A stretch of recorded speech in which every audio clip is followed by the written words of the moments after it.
Hi everyone, my name is Emily and today we're presenting Miss Guidry and Miss Higgins, who before we start asking questions are going to share a quick little PowerPoint they prepared. Okay, ready? All right. Okay. Hi, everybody. Ladies and gentlemen, thank you for having us. We often go to high schools and we talk to students about becoming engineers, and we want to give you a sneak peek into the world of engineering. You're having a much better view than we had. I think we went into it very blind and didn't know what it was about. So I hope you get a good understanding of what engineering, the world of engineering is all about. We believe that engineers change the world, and I hope I convince you in a short little presentation. News recently just touched down on Mars a few weeks ago to changing airports, bringing in cargo and reports. Port through the ports. It says my connection's unstable, but if you could still hear me, I'm gonna keep going.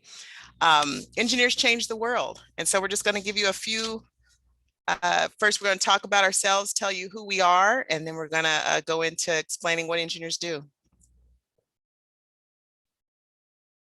And so I'm here with Cynthia Guidry. Can you hear me, Cynthia?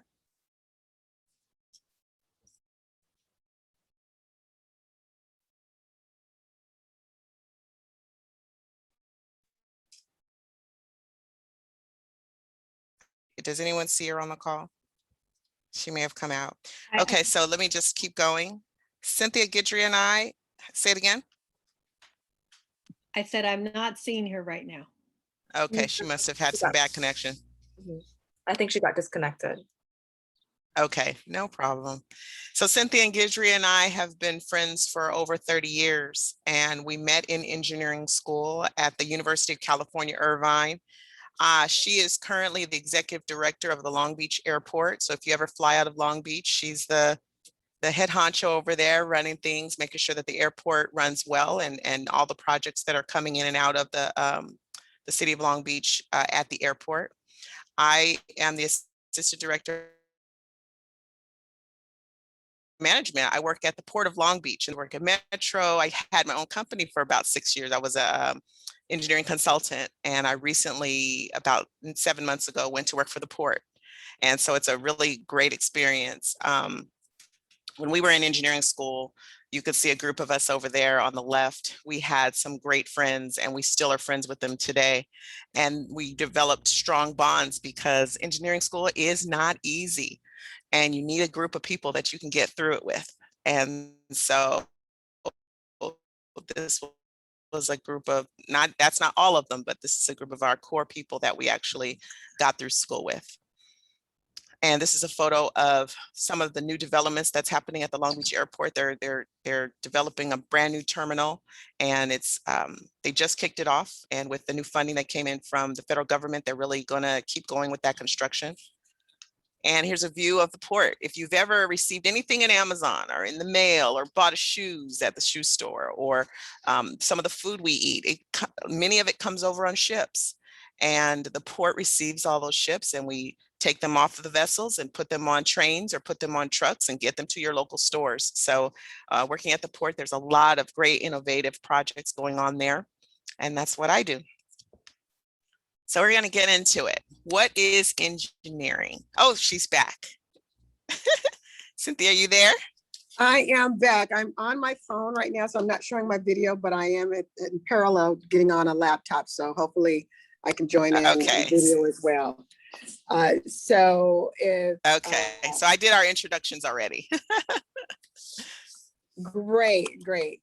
And so if you could just keep going, I want to make sure that I so I'm going to keep set up. Yeah, so I'm going to keep going. Thank you. No problem. We're used to this technology craziness right now. Okay, so what is engineering? Engineering, and this is a Tasha definition with a little bit of Google. It's the practical and the creative application of their knowledge of pure sciences and math into everyday life that makes the world a better place. don't discount engineering. You have to love math and you have to love science. There's a lot of engineering that gets into the depths and the deep difficult levels of analytical math. But the core of engineering is making the world a better place. I don't discount in any way that engineers change the world, and I'm gonna prove that to you. This man right here, his name is Granville T. Woods, and he lived from 1856 to 1943. He was an amazing inventor, and he created what was called the, what's it called? The synchronous multiplex railway telegraph. And what that did was it helped moving trains. Now imagine in the 1800s and you're trying to get things from across the country. It helped moving trains be able to predict timing so that they would get to stations and they would know when they would arrive. And he invented that. And he worked with Thomas Edison, and he was sued by Thomas Edison for his patent, and Edison lost. Granville T. Woods has over 80 patents and he won. That was a pretty amazing, amazing man. This guy, his name is George Washington Carver. You probably heard of him. He is the father of genetic engineering of foods. He has several patents, and he's taken the soybean, the sweet potato, and the most common is the peanut. And he made all kinds of products from them. Oils and food and other foods and soaps. And he was a kid that was born a slave, and he invented all of those great things out of food.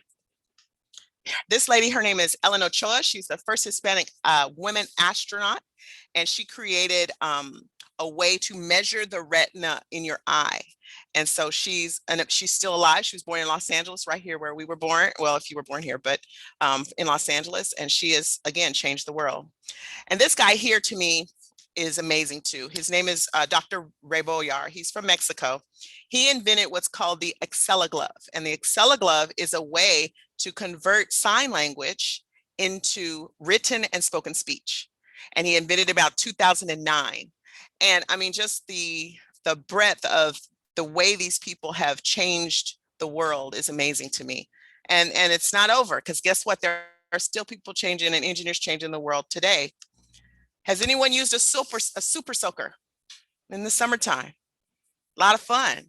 This guy, Lonnie Johnson, he was an aerospace engineer, and he invented the super soaker. And it has made hundreds of millions of dollars. And it's fun too. So engineers is not just nerdy, boring. Engineering is fun. So let me go into the different types of engineers. When I started engineering 30 plus years ago, and I went to UC Irvine, there were only three we could get a major in.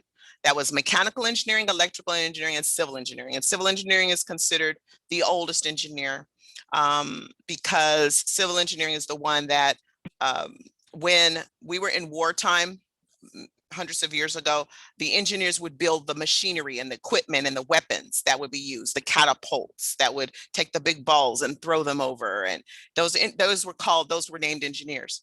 But when they went home in peacetime, they didn't have weapons to make. So they still were using their skills, and they would build waterways and streets, and they would help civilization. That's why we call them civil engineers. So Cynthia and I are licensed civil engineers. Biomedical, there's computer, there's aeronautical, there's environmental, there's structural, material science, how materials function and work. There's so many different types of engineering you can be. So I'm just going to show you a few of how engineering has evolved over time. This man here, his name is Martin Cooper, and he invented what was called in 1973, the brick.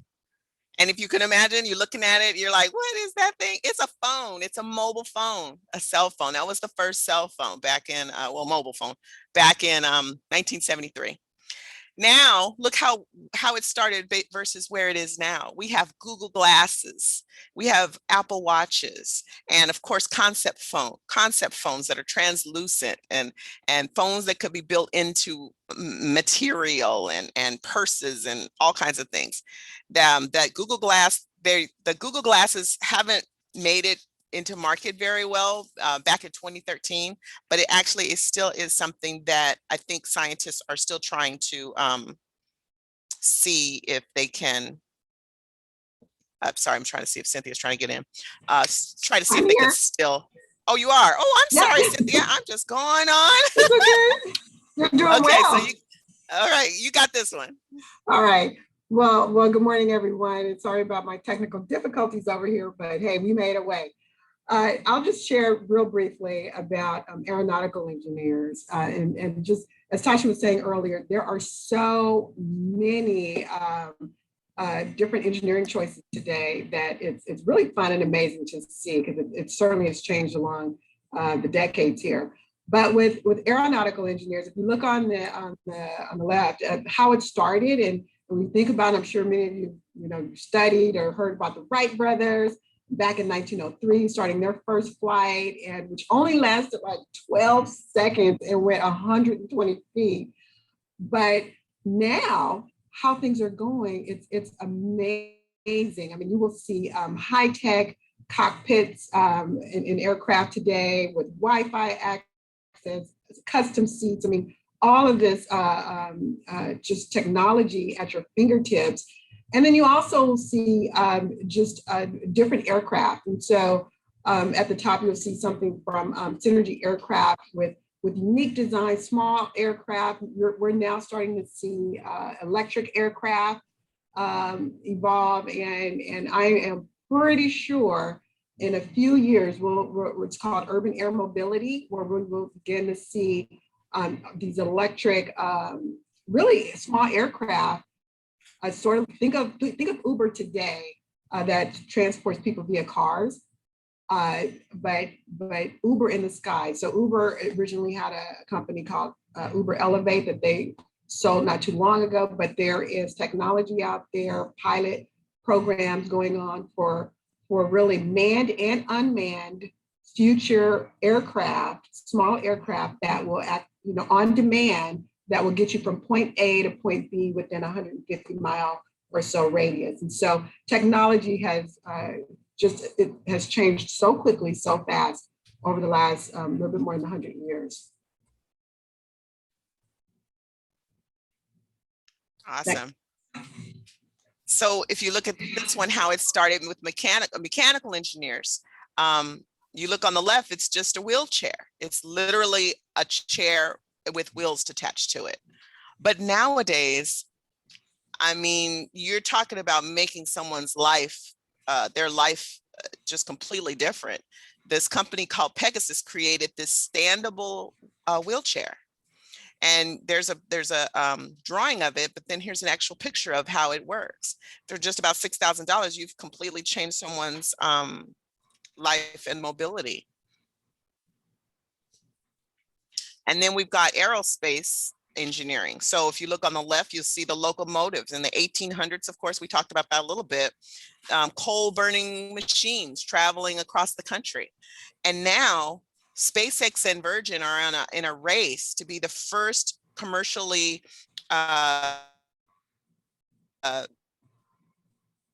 implemented Hyperloop. And if you've watched in the news at all, in recent news in the last several months, a quick video of that. And this is a picture of the rocket that SpaceX just landed out of space back down to Earth. So, do I have the ability to share sound? Am I sharing sound? Hold on just a moment. Yes, you should be able to be sharing sound. There we go. Great. I got it. This is a short video of the Virgin to explore, after we get through this Yes. part. to innovate, to muster the courage to take a giant leap forward. The time has come to ask ourselves again, what is the future we want to build? All right, team, Please confirm you're ready. Ready. Ready. Capcom, you are a go for launch countdown. Pegasus, this is Capcom. Prepare for launch in 10, 9,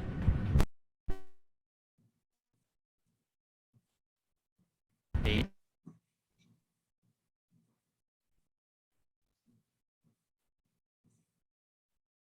7, 6, 5, 4, 2.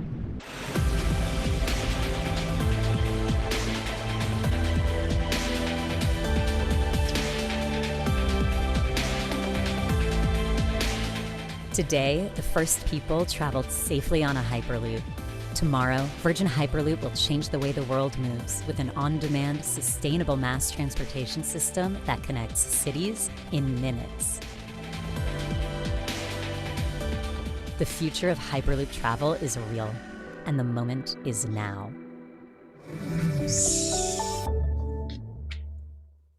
So that launched in November. Sorry, Cynthia, I took your slide on that one. And the Hyperloops are expected to go to about 760 miles an hour. Sounds like fun. It's awesome. Go ahead. Yeah.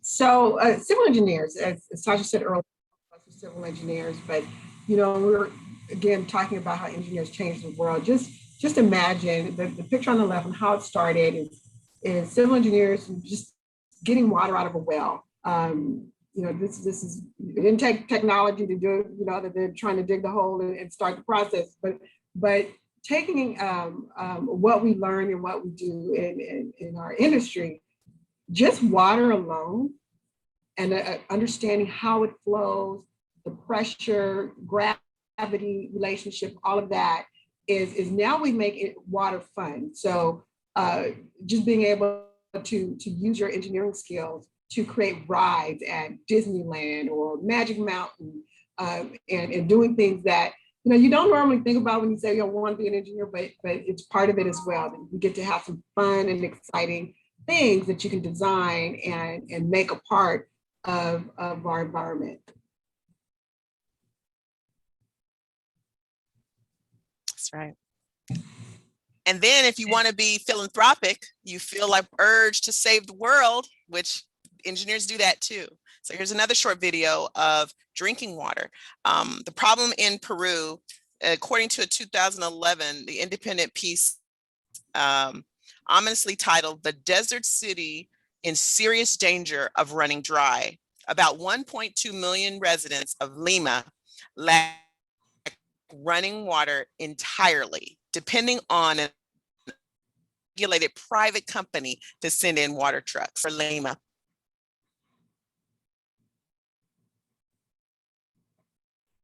UTEC, the University of Engineering and Technology, was about to open the application period for 2013, so they needed to call students' attention. Lima and its surrounding villages are located in the coastal desert of Peru. In this place, there are many people suffering from the lack of potable water.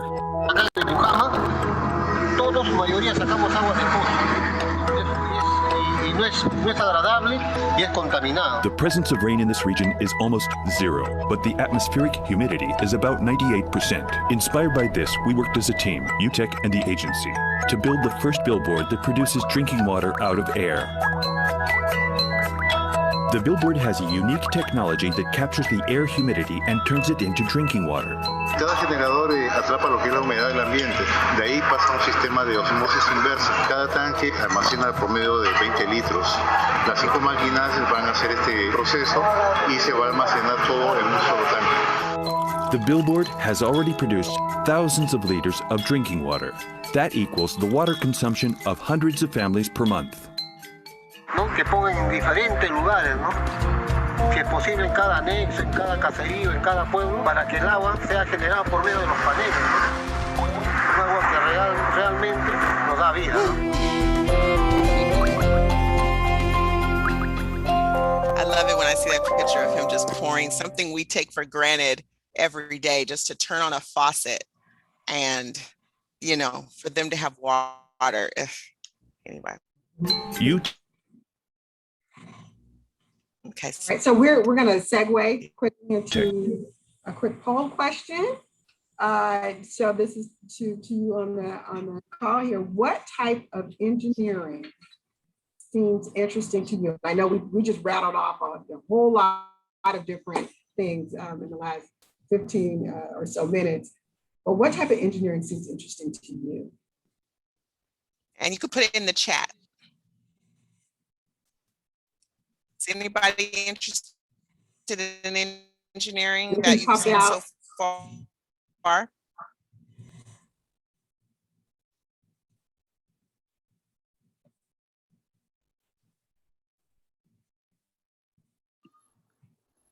I don't know if people were able to hear the question, but.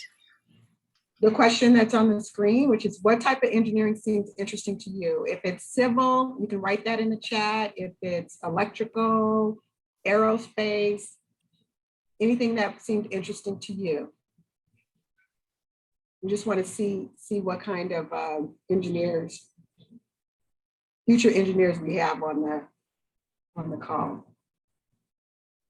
Okay, so some civil.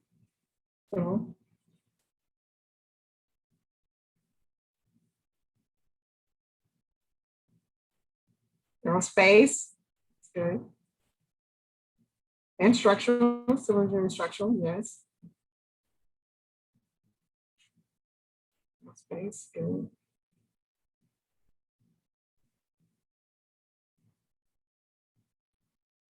Okay, oh, there was a mechanical, I saw that, aerospace.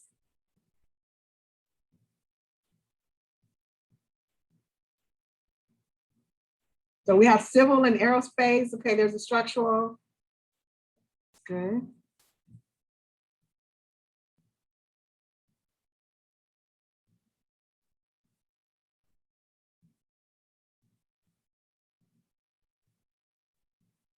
I don't know. I think aerospace might be taking the lead, Tasha. This is great. I'm busy chatting and I'm muted. Oh. Okay, aerospace, civil, yes. Yeah, it was a lot. Oh, I see an environmental. We've got a civil. Environmental, yes. Nice. That's a good one because everything's getting very green and environmental right now. A lot of regulations, a lot of we have a lot of zero emission rules that are coming out right about the time you graduate. Everything is going to be zero emissions. So this is good. Emitting no harmful chemicals into the air.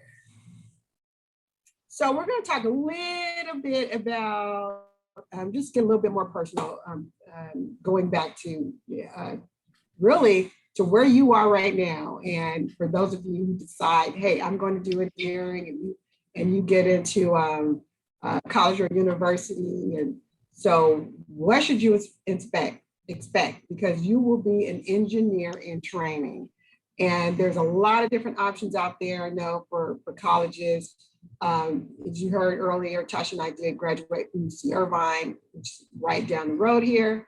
But what should you expect? I will say real quickly that for sure you will be in a place where it'll seem your first year that you are dumped right into some engineering classes, entry-level classes, and really will enjoy, at least when we were in school, your entry-level engineering classes sometimes had 300 people sitting in the class. It could be 500 today, but 300 or so students just like you in the first day of class, ready to learn. And it really can take, and sometimes from 4 years to 5 years, depending on what you're studying. But know that it is a major that you will learn so much early on. And there's a bunch of clubs, organizations, a lot of support when you start, and you'll have counselors available to you wherever you go, because usually that's provided. But a lot of different support groups, and I will encourage you, and I'm sure Tasha will feel the same, is if you can, to also, when you're a freshman, get involved in different organizations, support groups that will help you get to your end goal, which is graduating with the degree in engineering. So don't think that it's engineering is siloed or a career that you do all by yourself and you're all alone, because I can tell you as an engineer and as engineers, you work with a team. So it is something that you should get used to early, because you're working with other people to solve a problem. So what does it look like? How much fun can you have? When you're in college, in February of every week is a week called Engineering Week. And so when you're a freshman and you get to have so much fun starting out, and we do this every year, but different teams come together as students to solve complex problems. And some of you, depending on where you are in high school, maybe you've had some projects and you're part of your physics class, but things like egg drop and things like that. But there's also things like, let me give you some examples. Here on the left, upper left, a weather balloon, in the middle, ductile tape. You're looking at ductile strength with duct tape. So they're having fun taping folks up on the wall, see how strong it's gonna hold up. Egg drop is on right there. You may have a catapult or a concrete canoe you need to get across water. I mean, a lot of fun things, and you work together as teams, as engineering students, to really figure out how do we make this work? How do we solve all these issues to get from point A to point B? And it's a lot of fun. You learn about energy. You learn about physics. All that stuff. Oh, sorry. All right, so Ms. Guidry and Ms. Higgins, we only have about 10 minutes left. Right. Do you mind if I open up the chat for the students to ask any questions that they might have for you? Absolutely. Absolutely. So someone asked, how important is architecture in engineering? I'll let Cynthia answer So with that one. architecture and engineering work hand in hand. So you can get a degree and become an architect. Actually, it was funny.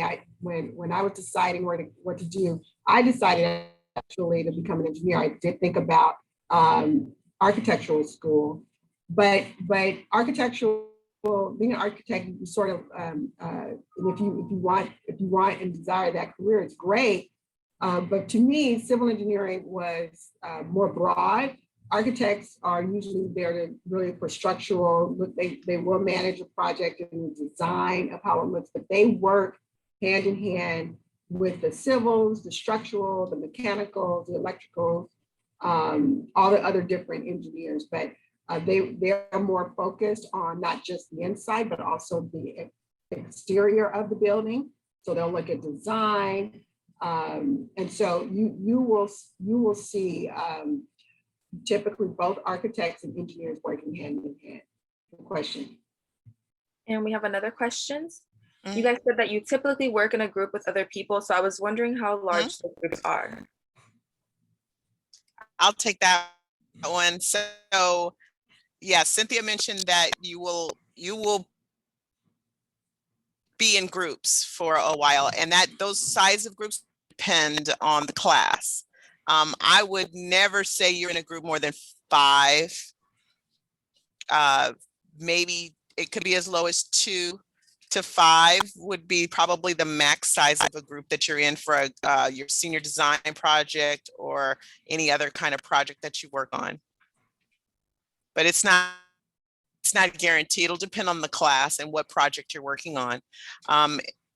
Even after college, you're in groups still at work because you have much larger groups because you have to put together, like Cynthia was saying with the architecture, there's a design team that you have to work with, which usually have a design manager and then his engineers that do the design. Then you'll have project managers, you'll have construction managers. You got to bring all those people together to actually work on the project. So you will be in groups for the rest. If you choose to be in a career like this, you're going to be in groups for the rest of your life, because you collaborate. It's not a one-man show. You want to code by yourself in a room and, you know, make something happen, that's different. A one-woman show. You're right. But if you have a project, usually even if you're coding in your room by yourself, you have someone else that's providing another piece of the code. So it's never really alone. So depends on the project. Stop sharing. Could you stop? Any other questions? So we can see the faces and then with a free flow with the questions. Sure. Yes. Yeah. Right. So any other questions? I have a question for you guys. So how did you know that you wanted to go into engineering? So for me, I work in aviation now, but I really, when I was, I don't know, middle school, high school, junior high, I knew I was good in math because I liked it, and I wasn't making straight A's, so don't think that, but I enjoyed math, and I actually thought, you know, do I want to be an architect, and then do I want to be a mechanical engineer? But I really didn't have as much information as you all are having right now. And so I did talk to a counselor at the college I was interested in. And one of the things that she mentioned to me was, you know, with civil engineering, your ability to be in so many different areas, where it's transportation, water, environmental, it was just so broad. That's what led me to go ahead and start in civil engineering. So I just kind of fell into it. Tasha? I fell in. I didn't even know anything about it. I just knew I was good in math. And so I was like, okay, mechanical, check. And then when I got to school, I found out what they all did, and I switched my major to civil. I didn't even know what did. And one of the teachers in civil engineering said, he gave us a little riddle to solve, and I was excited about it. So I changed my major. So do your investigation before you sign up for college. So kudos to King Drew for doing this, for you guys to understand what different careers do. You all had a head start from where we were. So I'm like really curious on what motivates you every day to like wake up and be like, yes, I love engineering, I want to work in engineering, and to go to your job every day. So, well, I'll start. I haven't really. Okay, I'm sorry. Oh, go ahead. I think I didn't find my. I love to wake up and do everything I do for about 20 years out. So it took a while. So don't think that you have to know what you want to do for the rest of your life at 18.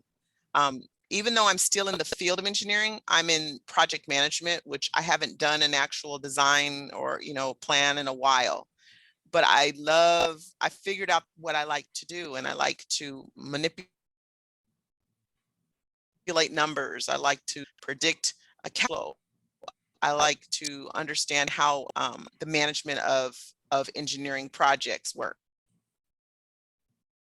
My joy, you know, about 10 years ago. Cynthia?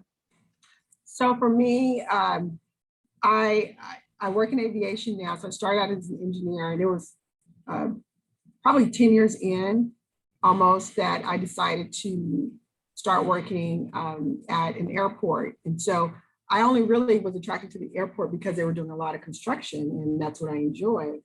And once I was at an airport, and I'm dating myself, that this was almost 20 years ago, within 6 months of working at the airport and seeing the millions of people come in and out of an airport, you know, boarding aircraft, going through security screening, going through what they need to go through on their journey, I discovered I really enjoy being a part of a person's trip or journey from wherever they were going, or if they were arriving here. And into Los Angeles. And so for me, I knew then that, oh, I really like aviation. This is where I want to stay.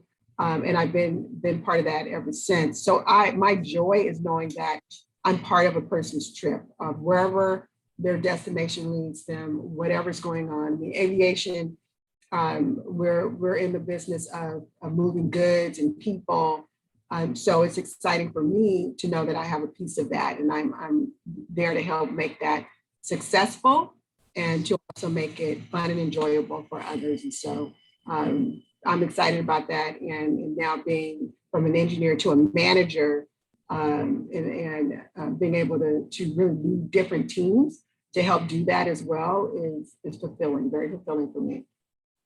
All right, so we only have around like 3 minutes left.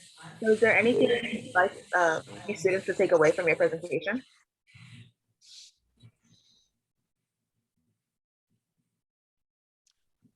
I would say work hard, know that nothing is, everything that you do now it will carry and follow with you. But even if you fail, don't let that define you. Keep your goal in mind. Failure is not the end. Failure is just a step in your journey. If you fail, just learn from it and keep on moving.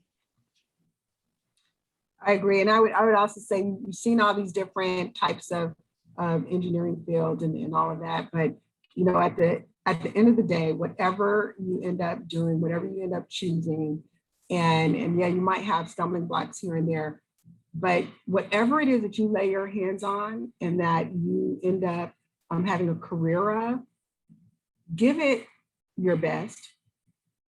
Give it your best. So, and that's, I would say that just in life, when whatever you're working on, whether it's a big project or it's a small little piece of a team, always give it your best, and definitely continue to seek out different people in the industry or in careers that you're interested in. Pick their brain. Things like this today or other folks, build relationships with people, get to know and understand what they do in their careers, because you never know, it might be something that you would like to do further. So continue to educate yourself every step of the way. I continue to learn every single day, and I'm nearing 30 years as a professional, but I'm constantly wanting to learn something new. All right, thank you so much. I wish we could have heard from you longer, but because of time, we have to cut this short. Thank you so much for being here. It's been Thank lovely. you. Problem.